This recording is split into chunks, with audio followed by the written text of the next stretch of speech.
Hi, this is Anil and welcome to the video tutorial for the Learning Lad on C++ programming. So in this tutorial we're going to learn about the preprocessor directives in C++. So first of all, what is a preprocessor? A preprocessor is a small program which is going to run before the compilation process. This preprocessor allows us to use some preprocessor directives, and by using that we can perform a lot of operations which we're gonna learn in the upcoming tutorials. And by using that preprocessor directives you can make the compiler to compile certain parts of the code depending on our instruction which we're gonna learn in the upcoming tutorials. So here we're gonna learn about one preprocessor directive called #include. So we have already used this preprocessor directive #include to include the header file to our program. So by using this #include preprocessor directive, we can include a header file or any other C++ source file to our program. So here, just for the demonstration purpose, I'm going to teach you how to include another C++ source file to our program.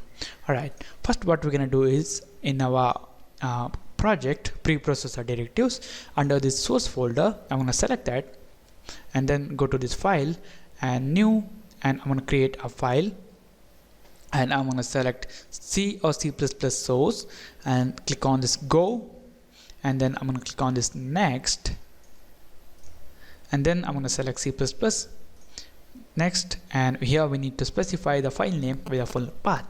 So what we're going to do is in that newly created C++ source file we're going to define a class called person. So I'm going to name that file as person_class. Alright, and also make sure that you have the extension .cpp and save it, and here click on this finish, and that's it. Now you guys can see under this sources folder we have two C++ source files. One is main.cpp, another one is personClass.cpp. Now in our personClass.cpp we're gonna define a class called person. So we're gonna use the keyword class and then person, the name of the class, and here just for the demonstration purpose we're gonna have two private members. So let's say string name and int age, and then we're gonna define the public access specifier, and we're gonna have a constructor which is gonna take two parameters. Let's say string name and int age. So in this constructor we're gonna initialize our name and age. So I'm gonna use this arrow operator, name equal to name, the local variable, and then this arrow operator, age equal to age. Alright, the next thing that we're gonna do is we're gonna build a simple method which is gonna print out this name and age. So I'm gonna call it as void display, and this method just gonna use cout. I'm gonna write am, and then I'm gonna refer name, and then I'm gonna insert and I am, and it's gonna be age years old, and let's end this line. Alright, now when you define a class in a separate source file, at that time you have to close the class definition with a semicolon. So here after this class definition we need to add a semicolon, otherwise we're gonna get the error. Alright, now in our main.cpp what we're gonna do is we're gonna include our personClass.cpp. So I'm gonna use #include, and then in double quotes I'm gonna write person_class, the file name .cpp, the extension. So here we are using the double quotes to include this personClass.cpp, and we are using this angle brackets to include the iostream header file.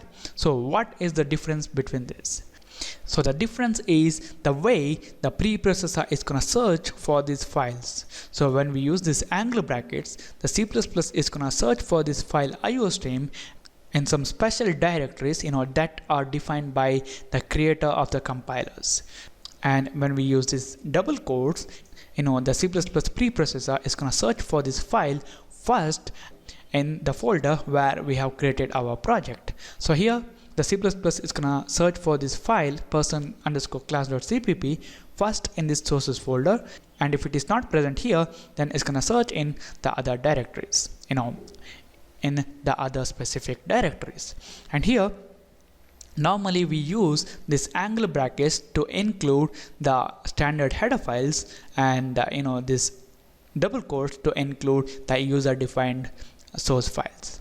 Alright, the next thing that we're gonna do is we're gonna create an object of this class person. So in my main function, I'm gonna write person, and let's say Anil, and we need to pass two parameters, let's say Anil and 24. Then I can call the display method, so anil.display, and I'm gonna save this and I'm gonna build and run this. We're gonna get some errors, I think. Yes, we're gonna get the error.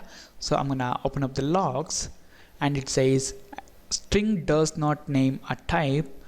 Okay, that is because here when we use this hash include preprocessor directive, the preprocessor is gonna include the contents of this IOStream class at the beginning, and then it's gonna include the contents of this person class, and then we have this using namespace statement. So here in this person class.cpp, we have used the cout and the string types.